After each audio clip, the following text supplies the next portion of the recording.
Right, so hello and welcome back to Books and Things and welcome to another video, and today I wanted to talk about the Walter Scott Prize for Historical Fiction.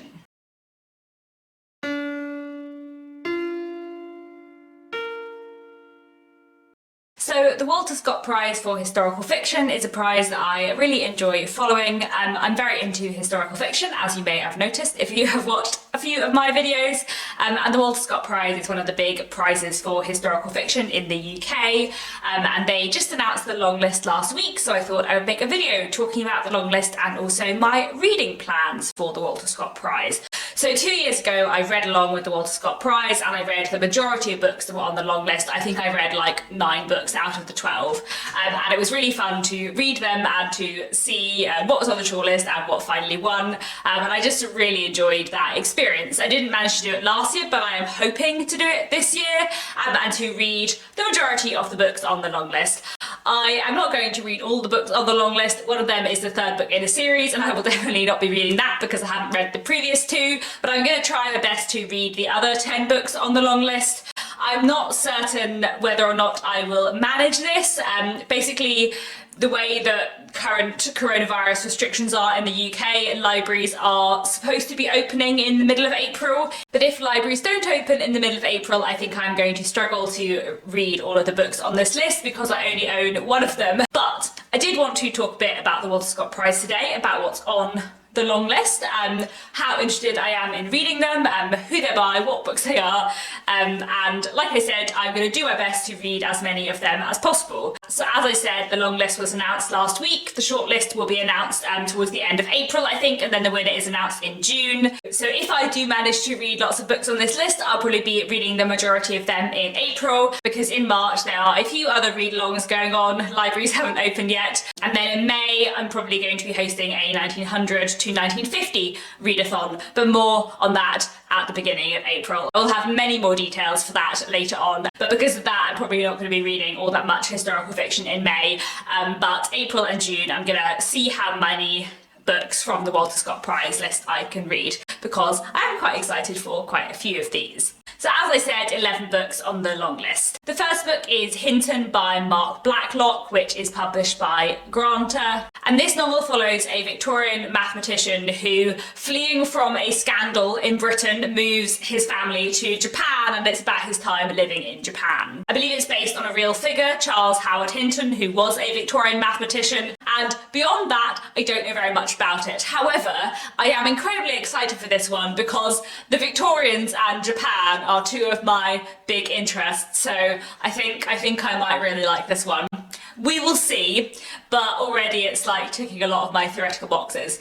It sounds really good fun and I'm certainly intrigued. Next we have The Tolstoy Estate by Stephen Kont, which is published by HarperCollins. And this, I believe, is set during the Second World War in Russia, following a German military doctor who is in a military field hospital in the grounds of the place where Tolstoy used to live. This one sounds really interesting. I think it's going to explore the complexities of the Second World War and hopefully be an interesting read. I feel like the world is awash with World War II historical fiction, some of which is very good and some of which I enjoy slightly less, but I'm definitely intrigued by this one, so hopefully one that I will manage to pick up. Also on the list is The Year Without Summer by Guinevere Glassford, and this is published by Two Roads. And this novel is set in 1815 in Indonesia, and it follows 6 characters and how all of their lives are affected by a volcanic eruption. This sounds absolutely fascinating and entirely up my street. I very much enjoy books about lots of different characters and how their plots weave together, especially if it's about like lots of different characters who don't know each other and then meet later on in the book. Something I really enjoy, and this very much sounds like it might be that, and looking at how this event affected them. I'm also obviously very interested in 19th century history, but I know very little about 19th century Indonesia, so this sounds like a really interesting read and one that I think will be fairly high up on my priority list for reading. This is also one that my library does have, so if the library's open, I'm pretty sure I will get to this soon. There is also A Room Made of Leaves by Kate Grenville, which was published by Canongate. And this, I believe, is set in late 18th and early 19th century Sydney, following a woman called Elizabeth MacArthur, who is a real woman. This is based on a real story. Elizabeth MacArthur was the wife of a wealthy wool baron in Sydney at the kind of turn of the 18th to 19th century. And I believe we know more about John MacArthur, her husband, than her, and so this is a kind of telling of her side of the story, potentially. It sounds very intriguing. I don't know too much about it, but I love the cover. It's very beautiful, and it is positioned in the way that a lot of historical fiction I enjoy is, which is promising. And also I've heard a lot about Kate Grenville's other books. She's not an author I've read before, but she's an author who I've kind of encountered and heard about. So this one sounds really intriguing, and another one I'm looking forward to. We also have Mr. Beethoven by Paul Griffiths, which was published by Henningham Family Press. This is an interesting and slightly odd sounding book, which is about Beethoven travelling to America, which I believe is something that he did not do. So it's a sort of like fictional account of something that didn't happen, but taking a real figure from history and using him in this way, which sounds quite odd and makes me think that I don't know how I'm going to feel about this one. However, I am a big fan of books about music and books that explore music in interesting ways, so that makes me think that maybe I will like this. But it also sounds a bit odd. So I will keep an open mind, we'll see what I think. Also on the long list is Afterlife by Abdul Razak Gurna. This is a novel set in early 20th century Africa, following a young man who is stolen from his village by German colonial troops and then later on returns to his village to try and find his family again. It sounds really, really intriguing. I have not read that much historical fiction set in Africa, so I think this should be a really interesting read. This is another one that is fairly high up my priority list to read, and another one that I think I can get from my library, so I'm really looking forward to reading this one. There's also A Treacherous Country by K.L. Crummink. I'm not 100% certain that I'm pronouncing that correctly, but I did try and look it up and could not find the pronunciation anywhere. But this book was published by Allen and Unwin in Australia, and this one I would quite like to read, but I'm not certain I'll be able to because it doesn't seem to be published in the UK yet. But this tells the story of an Englishman called Gabriel Fox who travels from Britain to Australia and what adventures he faces there. It sounds like a very intriguing one, so if I can get my hands on it, I look forward to reading it. Also on the list is The Mirror and the Light by Hilary Mantel, which was published by Tolstoy Estate. This is, of course, the third book in the series, which began with Wolf Hall and then Bring Up the Bodies, which is set in the Tudor period and explores the life of Thomas Cromwell and various other real-life historical figures. I will not be reading this because I have not yet read Wolf Hall and Bring Up the Bodies. I would like to one day. They're definitely on my list. They're not that high up on my list because, to be honest, I am not interested in the Tudors very much at all. I think I must be one of the very few people in the world who's not very interested in the Tudors. Give me any other period in history and I'm fascinated, but the Tudors, not so much. It's not to say there's nothing interesting about them, but the Tudor period would never ever be my first choice of history period to learn about.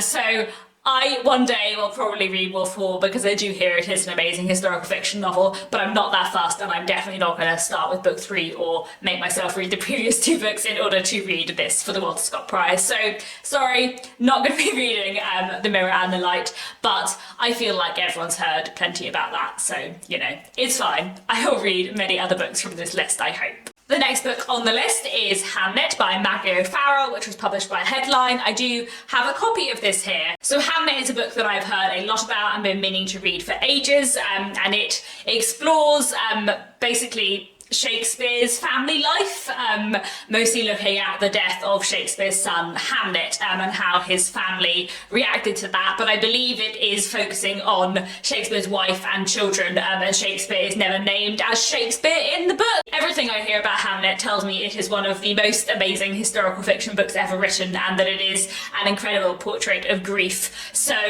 I'm curious. I've been meaning to read this for a while. I hear so many amazing things about this and I feel like I'm going to either love it or be incredibly disappointed because it's been so built up in my head, but you know, I'm looking forward to getting it. I actually own a copy, so hopefully I will read it soon. We also have Islands of Mercy by Rose Tremaine, which was published by Chatto and Windus. This book is set in the 1860s and moves between Bath and Borneo, and I believe it follows various characters in these 2 places and I assume how they interact. I have sort of mixed expectations going into this because I've read one book by Rose Tremaine before, the Gustav Sonata, that I really didn't enjoy and that I was very disappointed by. I was expecting to really like it, but it really fell a bit flat for me and it wasn't the book I expected it to be. I think that might have partly been because I'd heard a lot about it and I had an idea in my head of what it was going to be, and it wasn't that.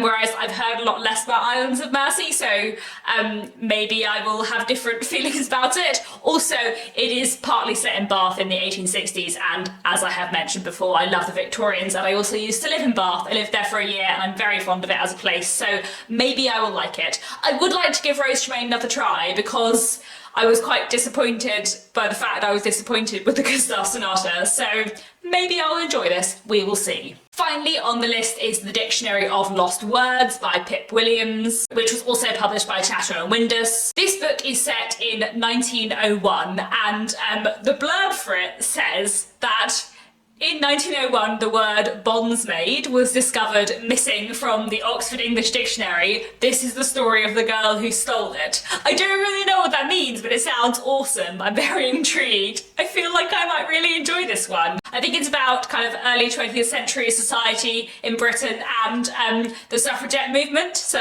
that all sounds very up my street. The cover is very beautiful, and like the Kate Glenville, looks very much my kind of historical fiction in its cover, so I am quite intrigued. This sounds really fun.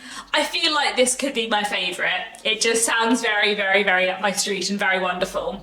But I've also heard amazing things about Hamlet too, so we will see. I am very excited to get through some of the books on this list. There are some amazing sounding books on here, and hopefully I will really enjoy them. So we will see how much I'm able to get hold of books this year, but if I am looking forward to talking to you about them, and I will do a review video when I've read sort of 2 or 3, and then I'll discuss them there, and I'll let you know what I think when the shortlist comes out.